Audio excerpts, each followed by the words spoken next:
отпен судан жаралған отаны үшін жанатын. Бірақ аман қалатын, бек шынға қатын, от жалтып қағатын. Құлай сүйген жусаңыз даласын, сүйіп өткен отан аты анасын, намысымның найзаға секілді, даралардың ішіндегі дарасын.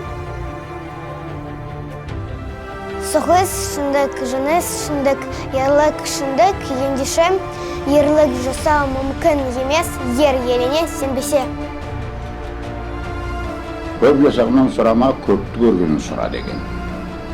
Жалғыз мен емес, біздің ұрпақ. Орысша айтқан наш поколение дейді. Біз көпті көргендердің біріміз. Азаматтық борышымыздың бірі өсіп келеткен ұрпаққа. Біздің ата-бабаларымыз қандай кісілер болған, қандай өмір сүрген, өзіміз қандай болдық, қандай өмір сүрдік. Бұл отан соғысы. Адам тарихындағы бірінші үлкен соғыс.